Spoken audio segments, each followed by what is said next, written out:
Ram Ram, Sita Ram, from my part of the world, that's our greeting, Madam Chairperson. It's wonderful being with you. Congratulations to the Vishwa Hindu Parishad of America for conceptualizing and adding the Hindu Heritage Month to the Hindu calendar.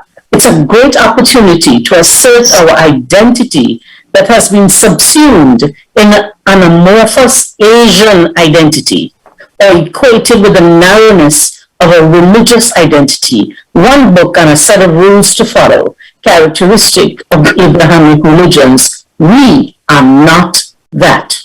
The Indian diaspora is the largest in the world, some 18 million.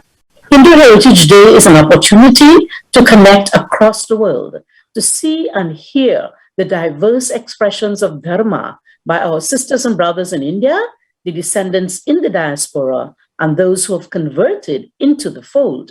The 19th century British rulers and elite Indians in India painted India as a poor, depraved, lost people headed for hell.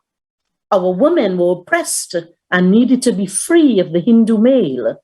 We could be saved through the European Enlightenment ideas that were shrouded in Christianity.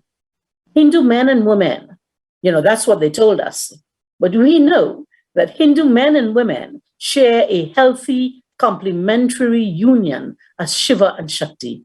Hindu women are not equal to Hindu men. We are held to be higher. And I encourage women to remember this and speak about it. The men, they hold us up as higher in status. We are the Shakti in the husband-wife relationship. And as the mother queen of the home, we rule. We respect both the male and female. We are incomplete without each other. Without doubt, human beings are oppressed all over the world, but it is not a characteristic of Hinduism, where women hold a status higher than the male. We celebrate feminine power. We celebrate the triad of Brahma, Vishnu, and Shiva with their feminine counterparts. This male-female duality is the natural order of creation. We remember the iconic Ardhanishwara of Shiva Shakti, a unity that is reenacted in Hindu marriages when the Dulaha becomes Vishnu or Ram and the Dulahin becomes Lakshmi or Sita. Our sacred writings speak of strong women like Durga. In the Saptashati, we are told that women are aspects of the Devi. Rishi Vag in the Rig Veda speaks of being the sovereign queen of the universe and the giver of wealth. The Yajurveda speaks of women being invincible, victorious, and having the heroic Shakti or power 1,000 times over.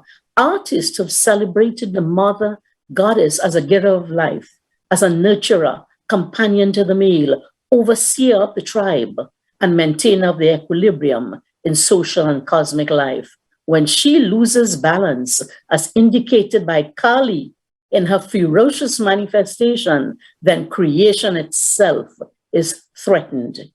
Manusmriti tells us of women being the means of progeny, bringing forth children, the lineage, and therefore women are auspicious and to be respected. It reminds us in families where women are honored, we call those men devatas.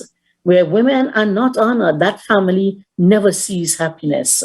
No religious rites bear fruit where in families where women are not happy.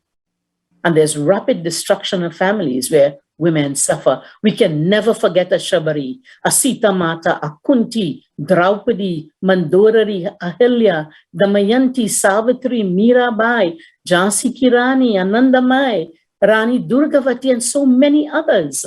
And the Vedic Rishikas like Ghosh, Maitreyi, Gargi, Ariti, Indrani, Lopamudra, Urvesh, and so many others. As we enter Navratri and Diwali sacred time, let's reflect more on the power of the feminine in our great Dharma traditions. Women are natural nurturers.